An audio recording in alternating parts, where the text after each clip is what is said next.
Heloísa, várias pessoas estiveram debaixo do pé de maçã, mas somente uma perguntou por que a maçã caía. Então, o que a gente perdeu com o passar do tempo foi o poder de contemplação. Os gestores não conseguem contemplar nem a própria equipe. Ele não tem tempo, né, Então, como é que ele para vai desenvolver? pensar sobre o negócio Como é que dele. ele vai desenvolver liderança? Liderança, a pessoa ela tem que ter uma gestão, uma governança da própria vida, né? Então, assim, ser líder, ele tem que ser exemplo, ele tem que ser o cara que... Eu não falo que é só motivador. Sim. Ele tem que... Você tem que... Igual eu tive um gestor de a penúltima empresa que eu trabalhei, ele não era meu gestor direto, mas ao olhar a postura, a conduta, a expressão corporal dele, eu já falava, nossa, esse cara, eu quero ser igual. Então, por quê? Porque até a forma de expressar, a expressão corporal era diferente. Olha só que interessante. A liderança pelo exemplo é a melhor que tem, né? Cara, e é a mais fácil. A mais fácil. Vamos usar Jesus. Mas antes, para mim não perder o gancho, antes que você fala de Jesus, você me fez recordar um cliente que já deve ter acontecido com você. O cliente chegou em mim e disse o seguinte: Josimar, você vai fazer a consultoria aqui, mas você não pode mandar aquele cara embora, que é meu irmão, você não pode fazer aquilo. Eu falei assim, você está me contratando para quê? Me desculpe, mas eu não vou fazer a consultoria para você. No começo, quando eu formei, eu queria pegar tudo. Hoje eu aprendi. Sim. Que tem pessoas que eu não sou pastor e nem pai de santo, não vou fazer milagre. Então, se eu for chegar na empresa do cara e ele achar que eu vou fazer, não. É 90% ele, 10% eu. Eu acho que o Josimar vai lembrar, ele foi meu aluno numa disciplina chamada Administração do Relacionamento com o Cliente. Sim. Capítulo 7, selecionando clientes que verdadeiramente interessam. Sim. Tá aí, você acabou de aplicar. Mas no começo, a gente tem aquela ânsia, o Soma, de ser aceito no mercado, e você comete um erro muito grave. Você está ali com um conteúdo à flor da pele. E aí você vê o seu amigo que tem empresa, o seu primo, o seu tio com um monte de problema. Aí você chega na ânsia de ajudar e você não faz esse filtro. E às vezes a pessoa não está preparada, ele não está aberto para receber a consultoria, não vai ter resultado, vai queimar o seu trabalho e vai falar mal de você. Então eu acho que o ponto crítico da liderança, principalmente no mercado goiano, volta a falar, é o orgulho. Sim. Mas agora volta ao exemplo de Jesus, que eu acho fascinante. Então... na verdade, todas as pessoas que foram conduzidas por Jesus não foram pessoas especiais. Ele não escolheu o melhor de cada segmento, e ele poderia.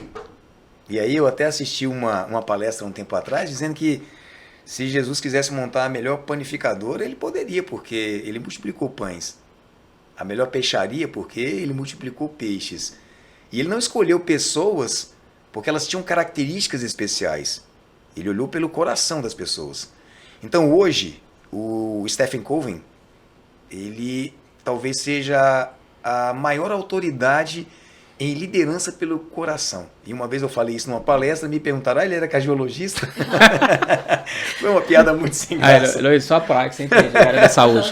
E aí eu disse assim, não, ele não era cardiologista, mas ele disse o seguinte, como a liderança não é imposta, ela precisa estar na pré-existência. Então, por exemplo, para que você aceite os meus princípios de liderança, você precisa preconceber.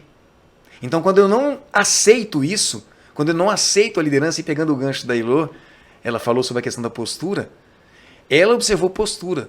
Talvez você observe inteligência, eu veja energia, proatividade. Então, a gente sempre vai reconhecer características nas pessoas que estão à frente de algum processo e que essas características, elas nos habilitam. Porque a habilitação é sua, Josimar.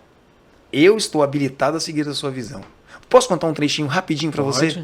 Trabalhei na Embratel durante 4 anos. E aí a experiência que eu peguei lá, eu sei que cada experiência é uma experiência e ela não se aplica na íntegra em outros lugares. Mas a Embratel era o seguinte, cara. Eu entrei lá como operador de circuitos interrompidos, tendo pós-graduação e sendo o mais velho. E me perguntaram, por que você quer entrar? Eu falei assim, porque eu quero chegar em cima, no topo. E aí eu fui promovido em 6 meses a supervisor júnior, 6 meses a supervisor pleno, supervisor sênior, até gerente de relacionamento. Então eu entrei sendo conduzido em 16 pessoas, passei a supervisionar 16 pessoas e depois eu passei a supervisionar 232 pessoas. Certo? E assim, qual que era o maior princípio que eu aplicava lá?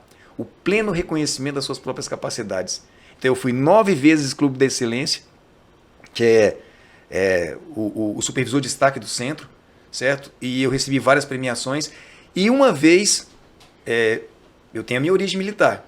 Fui para Angra dos Reis participar de um treinamento e durante todo o treinamento era VIP Fone, VIP Net, não era a minha área. E eu fui só seguindo. Eu estava seguindo o cardume. Quando acabou o treinamento no domingo, eles entregaram uma caixinha para cada equipe. E quando eu abri a caixinha, eu falei assim, Deus é o cara. O que tinha dentro da caixa, Josimar? Uma bússola, uma carta do terreno e algumas instruções. O pessoal olhou e falou assim, meu Deus. Eu falei, calma, agora é comigo. Ou seja, durante 4 dias eu fui liderado pelas pessoas. No 5º e último dia, eu passei a ser o líder. E aí eles perguntaram, por quê? Eu falei assim, porque eu era competidor. Eu competi em corrida rústica e você sabe o que é contra-azimuth? Não, eu falei, eu sei. Me entregaram a bússola e a carta. Resultado final, a minha equipe foi a primeira que chegou no ponto. De maneira lúdica, eles colocaram lá um baú. Dentro do baú, 5 relógios, 5 pins de ouro do 21. E naquela época, hein? 2003, R$ 1.700 para cada um. Eu não sei se você lembra, você teve uma frase que você falou numa aula, que todo mundo pode ser líder, depende do seu conhecimento, sim, que a liderança se apresenta. Sim. Por exemplo, você domina futebol, eu domino natação e ela domina gastronomia. A gente vai para um acampamento, em algum momento eu vou precisar do talento dela de gastronomia. Exatamente. A liderança vai surgir. Eu lembro que você falava isso, todo mundo pode ser líder, depende da situação. Você pode ser liderado o tempo todo. Exatamente. E outra parte importante que você pegando esse gancho da Embratel, que eu vivi isso também, Soma, que é o pessoal falando que o seu currículo, você rebaixou o seu currículo para começar. Essa história, esse exemplo, é o melhor que tem para liderança. Eu lembro quando eu entrei na Unip, que eu queria fazer meu curso, não tinha condição. Sim. Você acompanha a história todinha.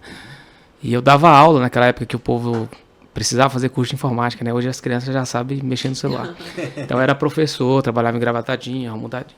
E aí eu queria entrar na Unip uma vez, tomava chá de cadeira, aí arrumaram uma vaga para mim no departamento pessoal. 17 dias eu empolgado, agora vai dar certo, vou pro curso e tal. A chefe chega e fala assim, olha, sua vaga foi cancelada. Aí voltei de novo. Fiquei de novo, indo atrás da chefe. Nada. Fiquei uns 2 meses. Tinha dia que eu ficava 4 horas lá esperando no escritório, ela ligava e falava, não vou hoje. Aí um dia ela chegou em mim, acho que cansou, e falou assim, eu tenho uma vaga de bedel. Olhou pra mim assim, meio engomadinho, será que você aceita? Eu falei, que troço é bedel? Você lembra o que era bedel? Lembro, sim. Ela falou assim, não, bedel limpa quadro. A primeira coisa que ela falou, limpa quadro, limpa chão, equipamento de professor. Não, tô dentro. Certeza, tô. Aí, primeiro dia, o pessoal já olhou pra mim, aí veio com uma bota amarela. Eu olhei aquela bota, as menininhas bonitinhas passando no hall da Unip e eu lá limpando o chão. Passou uma semana, e era desvio de função, não podia fazer isso. Passou uma semana, falei assim, cara, não vou ficar com isso aqui não dá não. Uma semana, eles vieram, que era uma coisa que tinha inventado em Goiânia, vieram e tiraram. E deixou só cuidando de equipamento. Eu falei, dá pra segurar uma onda. Sim. E aí fiquei no pé dessa chefe, sei que 1 ano e pouquinho eu fui pra coordenação e depois saí de lá com uma empresa montada em parceria da Unip. Então, a liderança, por exemplo, você se rebaixar pelo objetivo que você tem lá na frente, amanhã vira case pra gente contar igual eu tô contando. Você tá contando o seu, eu tô contando o meu. Com certeza. Eu também passei por vários na minha área profissional, na minha carreira profissional, eu passei por várias. Teve empresa que eu passei em vários setores, né? E hoje, por exemplo, eu tô numa empresa na área médica, eu trabalho com dispositivos médicos. Eu saí de uma grande empresa e eu tinha uma vontade de trabalhar nessa área médica, curiosidade, mas eu estava já numa área muito boa, já estava muito bem, e eu falei assim, não, e estava ganhando um salário bem no mercado, assim, muito bom. Eu larguei tudo e aceitei o desafio, e hoje estou coordenando a empresa aqui na região, no estado de Goiás, trabalho essa área médica na parte arterial. Então, assim, foi um desafio, mas não um desafio de gerenciar ou de liderar, mas um desafio de você conhecer um produto novo, de entrar num novo mercado, um desafio assim que eu não imaginava. Você começar do zero.